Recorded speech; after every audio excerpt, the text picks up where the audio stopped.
নমস্কার বন্ধুরা, আমরা ব্যাংকের থেকে বিভিন্ন প্রয়োজনে টাকা ধার নিয়ে থাকি।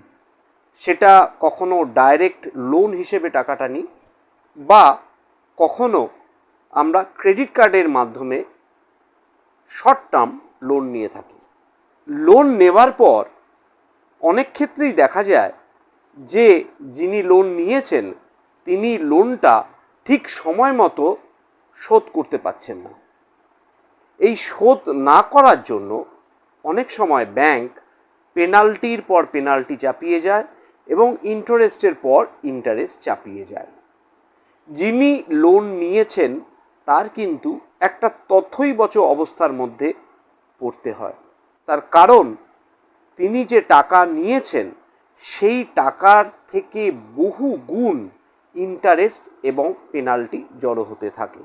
এমতো অবস্থায় যখন ব্যাংক দেখে যে সেই ব্যক্তিটি টাকা দিতে পারছে না, তখন ব্যাংক তার বাড়িতে অযাচিত লোকেদের পাঠায় এবং সেই অযাচিত লোকগুলি সেই ব্যক্তিটির বাড়িতে এসে তাকে যথেচ্ছ অপমান করে, ভয় দেখায় এবং অনেক সময় দেখা যায় যে অনেক রুফিয়ানস বা গুন্সদের নিয়েও কিন্তু তারা যিনি ধার নিয়েছেন তার বাড়িতে হামলা চালায়।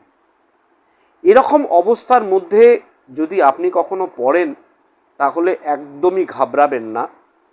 আপনি সরাসরি থানাতে গিয়ে সেই ব্যাংক কর্তৃপক্ষের বিরুদ্ধে অভিযোগ করবেন।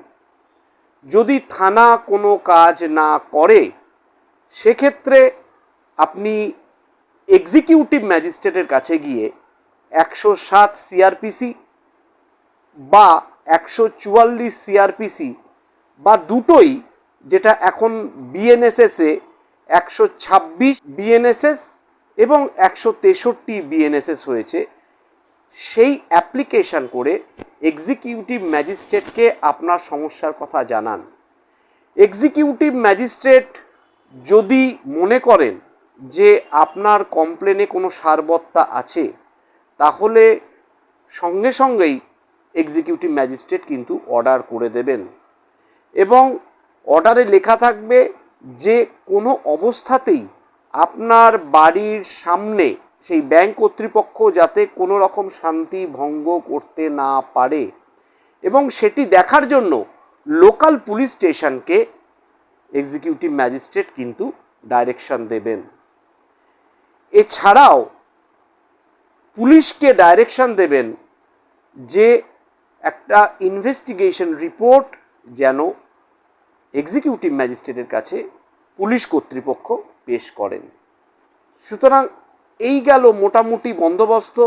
যদি আপনার বিরুদ্ধে কোনো ব্যাংক, কোনো লোকাল গুনস বা কোনো রুফিয়ানস বা কোনো ব্যাংকের কর্তৃপক্ষ এসে আপনার বাড়িতে হুজ্জুতি করে এই ব্যাপারে। কিন্তু বন্ধুরা, আমি একটা কথা আপনাদের বলে দিতে চাইছি, যদি কখনো আপনারা লোন নেন তাহলে অবশ্যই চেষ্টা করবেন যে সেই লোনটা যেন আপনারা ঠিকঠাক মতো শোধ করে দিতে পারেন। তার কারণ হচ্ছে ব্যাংকে যে টাকাগুলো রয়েছে সেই টাকাগুলো কিন্তু আমার আপনার টাকা। যদি এনপিএ হয়ে যায়, অর্থাৎ নন পারফর্মিং অ্যাসেটে সেই লোনগুলো পরিণত হয়ে যায়, তাহলে কিন্তু আমাদের সমাজের সমূহ ক্ষতি হবে।